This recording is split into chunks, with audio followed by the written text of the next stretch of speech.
Hello students, how you all. तो चलो आज देखते हैं बहुत ही इंटरेस्टिंग सवाल जो कि कैलकुलस से है और जेईई एडवांस 2020 में ये सवाल पूछा। बहुत ही बढ़िया सवाल है। देखो स्क्रीन पे आपको क्वेश्चन दिख रहा होगा। For a polynomial G of X कोई भी एक पॉलिनोमियल है, let M G denotes number of distinct real roots. या मतलब एम जी क्या रिप्रेजेंट कर रहा है, जी ऑफ एक्स के रियल और वो भी डिस्टिंक्ट मतलब अलग अलग रूट्स है, ऐसा वो रिप्रेजेंट कर रहा है। M G denotes number of distinct roots of G of X, M G होगा तो मतलब यहाँ पे मैं एम एफ लूं तो एफ के डिस्टिंक्ट रूट बताएगा।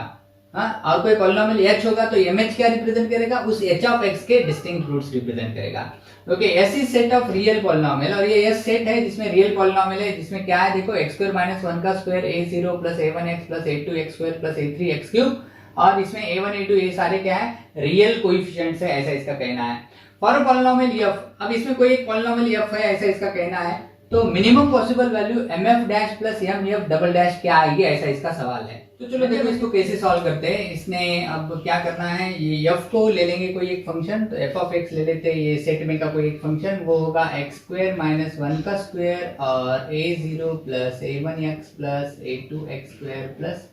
ए थ्री एक्स क्यूब। ठीक है,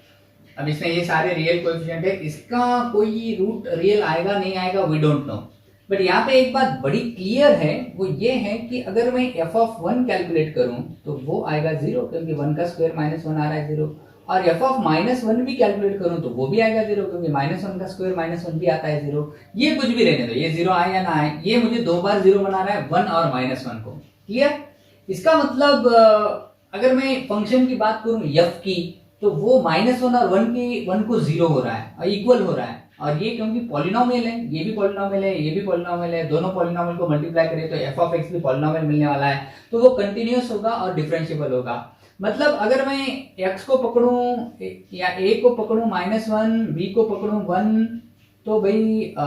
ए और बी के बीच में मतलब माइनस वन से वन तक मैं अप्लाई कर सकता रोल्स थ्योरम, क्योंकि ये कंटिन्यूअस और डिफरेंशिएबल है। इस पे इस फंक्शन एफ ऑफ एक्स पे रोल्स थ्योरम अगर मैं अप्लाई करूं तो मुझे क्या मिलेगा, मुझे ये पता चलेगा कि माइनस वन और वन के बीच में, माइनस वन और वन के बीच में मुझे एक ऐसा पॉइंट मिलने वाला है सी, जहां पे एफ डैश आएगा जीरो। So F dash of C will be zero, और एटलीस्ट एक पॉइंट तो मुझे मिलेगा ही एफ डैश।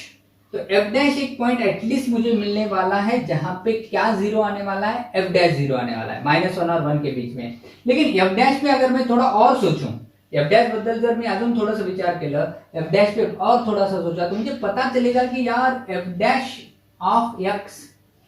अगर मैं कैलकुलेट करूं एफ डैश ऑफ एक्स, ध्यान दो एफ डैश ऑफ एक्स पे, तो एफ डैश ऑफ एक्स मतलब इस फंक्शन का डेरिवेटिव, इस फंक्शन का जब डेरिवेटिव लेंगे तो यूवी रूल से, ये दोनों का प्रोडक्ट है, यूवी रूल से अगर मैं एक्स स्क्वायर माइनस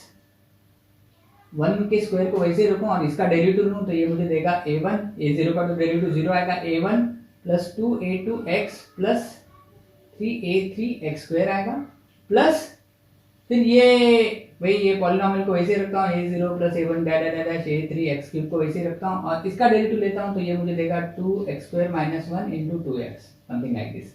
तो ये एफ डैश में फिर से देखो ये एक टर्म आ रही टोटल और ये एक टर्म आ रही, दोनों एडिशन में आ रहे हैं और इनके साथ मल्टीप्लिकेशन में एक्स स्क्वायर माइनस वन फिर से आ रहा है, एक्स स्क्वायर माइनस वन फिर से आ रहा है, मतलब एफ डैश का एक रूट होगा माइनस वन और एफ डैश का दूसरा रूट होगा प्लस वन। इसका मतलब एफ डैश के तीन रियल रूट तो मुझे मिल गए, माइनस वन और वन, सर दो ही मिले ना, माइनस वन को भी ये जीरो हो रहा है, वन को भी ये जीरो होगा, तो दो रूट तो मिल गए, तीसरा रूट क्या है, यहां से रोल्स थ्योरम से मुझे मिला एफ माइनस वन और वन को इक्वल है, मतलब F of A F of B equal है, और एफ फंक्शन जो पॉलिनोमियल है वो कंटिन्यूअस और डिफरेंशिएबल है, इसका मतलब एटलीस्ट एक रूट बीच में मुझे मिलेगा माइनस वन और वन के बीच में, जहां पे एफ डैश जीरो आ रहा, मतलब एफ डैश के टोटल रूट कितने आ गए बताओ, एफ डैश के टोटल रूट कितने आ गए, एक तो माइनस वन आ ही रहा है, एक वन आ रहा है और इन दोनों के बीच में एक सी भी एटलीस्ट आ रहा है, तो एफ डैश के मिनिमम रूट कितने आ रहे हैं, तो एफ डैश के minimum possible value of M F dash मतलब भाई एफ डैश के रूट्स, रियल रूट्स, यम मतलब रूट्स, रियल रूट्स मिनिमम कितने आ रहे वो हमको निकालना है, तो हम बोल सकते हैं कि एफ डैश के मिनिमम रूट्स आ रहे हैं तीन। तो यहाँ पे मुझे इसकी वैल्यू तो मिल गई है ना, तीन मिल रही है, अब रहा सवाल किसका, एफ डबल डैश मतलब second order derivative F double dash के बारे में क्या कहना है, एफ डबल डैश बदल क्या बनना है।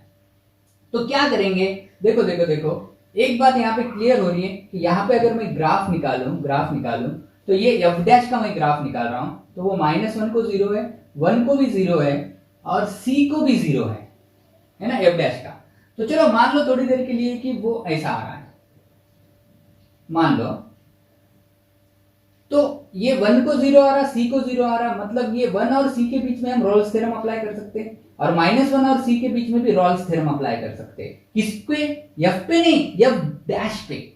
डेरिवेटिव पे, एफ डैश पे। तो एफ डैश पे अगर रोल्स थ्योरम अप्लाई करें तो उसका डेरिवेटिव एफ डबल डैश -1 और सी के बीच में एटलीस्ट एक जगह 0 आएगा,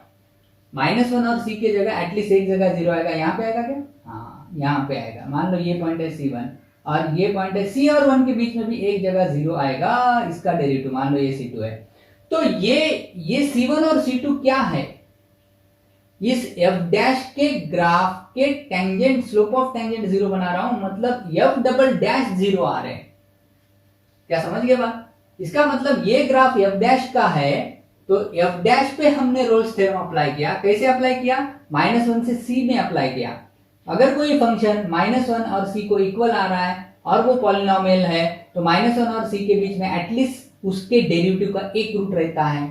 तो f डैश को हमने अब फंक्शन पकड़ा और -1 और c पे उस पे रोल्स थ्योरम अप्लाई किया, क्योंकि f डैश ऑफ -1 भी 0 आ रहा है, f डैश ऑफ c भी 0 आ रहा है और f डैश पॉलिनोमियल है मतलब कंटीन्यूअस और डिफरेंशिएबल है। तो -1 और c के बीच में f डैश के डेरिवेटिव का एटलीस्ट एक रूट होगा, मतलब f डबल डैश का एटलीस्ट एक रूट होगा। तो ये जो रूट है वो f डबल डैश का होगा। वैसे ही c और 1 के बीच में भी f डैश कंटीन्यूअस है, डिफरेंशिएबल है और f डैश ऑफ c 0 आ रहा है, f डैश ऑफ 1 भी 0 आ रहा है, मतलब ये a और b का रोल प्ले कर रहे हैं। और इन दोनों के बीच में भी हम रोल्स थ्योरम अप्लाई कर सकते हैं और कह सकते हैं कि इस f डैश का एटलीस्ट एक रूट होगा c और 1 के बीच में, f डैश के डेरिवेटिव का एटलीस्ट एक रूट होगा, मतलब ये c2 जो है ये फिर से दूसरा रूट बन गया f डैश डबल डैश का। कहां से कहां तक, c से 1 तक। तो f डबल डैश के कितने रूट मिले हमको डिस्टिंक्ट बताओ, 2।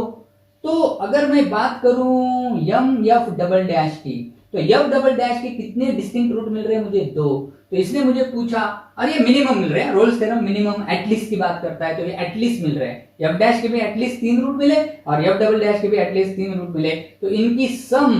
एटलीस्ट कितनी आएगी ऐसा पूछा। f डबल डैश के 2 मिले, तो ये जो सम है वो एटलीस्ट कितनी आएगी, minimum possible value of mf dash plus m double dash पूछा। तो ये 3 + 2 कर दो तो 5 इसका आंसर आएगा। So 5 would be the absolutely right answer to this question based on Rolle's theorem. Hope you got this. फिर भी कोई डाउट है, कोई बात ना समझे तो भाई अभी यहाँ पे एक नंबर दे रहा हूँ, उस पर तुम कॉल बैक करे और ये डाउट क्लियर करे। और ऐसे कोई भी और क्वेश्चंस है और तुम्हारे चैलेंजिंग क्वेश्चंस तुमको नहीं जम रहे, so let me know this, we can solve all together. So that's all. See you. Bye bye.